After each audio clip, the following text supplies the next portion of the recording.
अपनेपन की महक।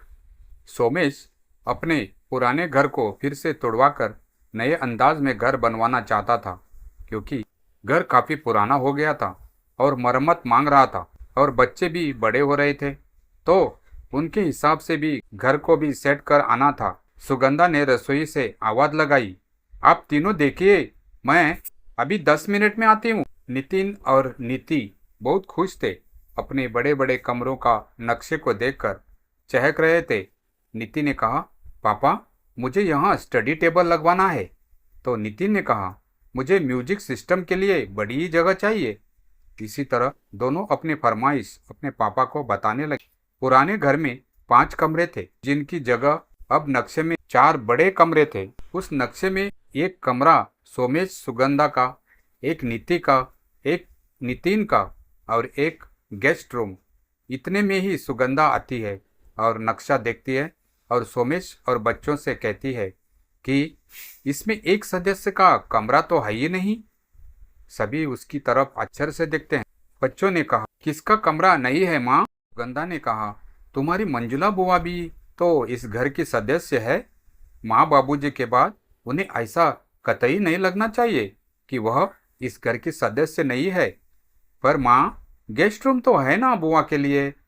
नितिन ने कहा। सुगंधा बोली, क्या तुम चाहोगी कि शादी के बाद तुम्हें भी इस घर में गेस्ट समझा जाए? बेटियां कभी पराई नहीं होती, उन्हें शादी के बाद भी इतना ही अपनापन व सम्मान मिलना चाहिए जितना कि शादी से पहले। सुगंधा ने प्यार से दोनों बच्चों को समझाया। इतना सुनकर सभी चुप हो गए।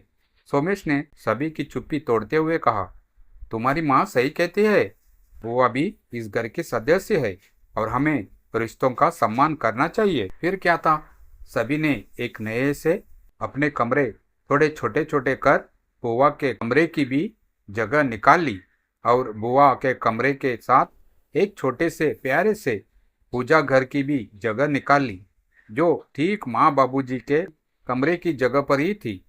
कुछ समय बाद घर के मुहूर्त पर जब बुआ घर आई तो सबसे ज्यादा खुश आज बुआ ही थी, क्योंकि आज भी उन्हें इस घर में अपनेपन की महक जो आ रही थी और अपने कमरे से जुड़े पूजा घर में उन्हें माँ बाबूजी के होने का एहसास आज भी हो रहा था। बुआ जब अपने कमरे में पहुंची तो वह पल थोड़ी देर के लिए ठहरा सा गई। वह वही कोना था जहाँ कभी माँ बाबूजी का कमरा हुआ करता था। अब उस जगह एक सुंदर शांत पूजाघर थी, जिसमें दीवार पर बाबूजी की मुस्कुराती तस्वीर और माँ की वो पूजा की थाली रखी थी जो वे रोज इस्तेमाल करती थी। मंजुला बुआ ने धीरे से उस थाली को छुआ और आंखें भर आई। माँ बाबूजी आज यही है, यही नहीं, बस दिखाई नहीं दे रहे हैं, उन्होंने कहा। शाम को घर में खास तौर पर परिवार के करीब लोग आमंत्रित थे। नए घर का पहला भोजन बुआ के हाथों से बना था, बिल्कुल माँ की रसोई की तरह। सुगंधा ने प्यार से कहा, बुआ, आज आपकी बनाई दाल की खुशबू पूरे घर को वही पुराना स्वाद दे रही है। नीति ने धीमे से कहा, और बुआ, अब तो आपका कमरा हम सबसे बड़ा है। बुआ मुस्कुराई, बड़ा नहीं, बस सबसे आत्मीय है। रात को सभी मेहमान जा चुके थे। घर की रौनक थोड़ी शांत हो चुकी थी। सोमेश, सुगंधा, नितिन और नीति ड्राइंग रूम में बैठे चाय पी रहे थे। नीति ने अचानक कहा, माँ, आपने बुआ के लिए कमरा जोड़कर बहुत अच्छा किया। ऐसा लगता है जैसे इस घर में कुछ अधूरा था जो अब पूरा हो गया। नितिन बोला, सच कहूँ तो बुआ जब पूजा घर में बैठती है तो लगता है जैसे दादी दद्दू भी वही कहीं बैठे हैं। सुगंधा ने आंखों में चमक लिए कहा, घर ईंट और दीवारों से नहीं बनता, घर बनता है उसमें बसने वाले लोगों से, और जब सबका सम्मान हो तभी घर घर कहलाता है।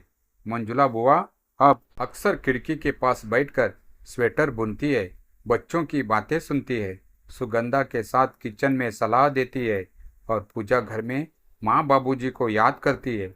लेकिन अब उनके मन में एक खालीपन नहीं बल्कि एक सुकून है। उनका पुराना घर अब नया जरूर हो गया था, पर उस घर की आत्मा, अपनापन, रिश्तों का मान और भावनाओं की जगह वैसे की वैसी थी। यह घर अब केवल ईंट पत्थर का नहीं रहा, यह घर अब अपनों का घर बन चुका था।